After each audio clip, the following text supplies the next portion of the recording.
Quel prix seriez-vous prêt à payer pour un budget équilibré?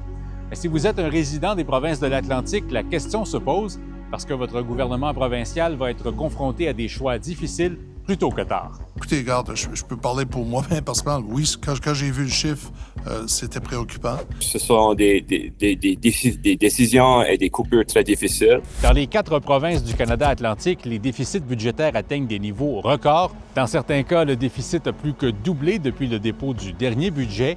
Qu'est-ce qui s'est passé? On vous explique. Depuis quelques années, la croissance économique avait permis aux provinces de l'Atlantique d'équilibrer leurs budgets respectifs ou à tout le moins de limiter le manque à gagner, mais cette croissance s'est arrêtée brusquement. 1. Ralentissement économique, incertitude, M. Trump à la Maison-Blanche. Deuxième élément, le gouvernement fédéral a mis un frein au niveau de l'immigration internationale. Et là, ce qu'on se rend compte, c'est qu'une partie du déficit est engendrée par le fait que nos populations n'augmentent plus aussi rapidement que par le passé.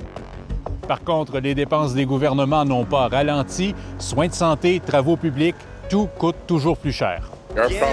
Les gouvernements ont aussi pris des mesures pour rendre la vie plus abordable ou pour recruter et retenir davantage de professionnels de la santé, par exemple. Ça a amené une augmentation des dépenses.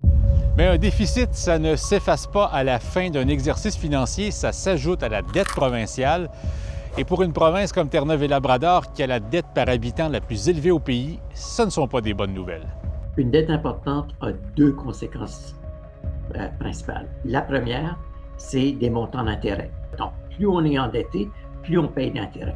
Le deuxième élément que ça amène, c'est des choix plus difficiles. Ça limite la marge de manœuvre pour d'autres types de dépenses, que ce soit la santé, l'éducation ou peu importe. Et quand les déficits s'accumulent, même quand l'économie va relativement bien, on commence à parler de déficit structurel. C'est un déficit qui n'est pas causé par les conditions économiques, mais le déficit est causé par nos choix. Et nos choix, c'est essentiellement, on dépense trop. Pour sortir d'un déficit structurel, il n'y a pas 1000 solutions. Il faut réduire les dépenses et augmenter les revenus du gouvernement. Ce sont ces choix difficiles dont nos politiciens commencent à parler. Nos gouvernements souvent nous font miroiter des solutions faciles et des solutions faciles, elles n'existent pas. C'est pas vrai qu'il y a du gras et qu'on est capable d'éliminer le déficit tout simplement en coupant du gras.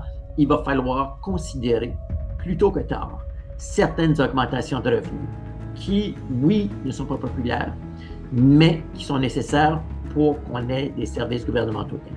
Alors, entre une hausse des taxes et des impôts et une réduction des services, quel prix seriez-vous prêt à payer pour équilibrer les finances de votre province?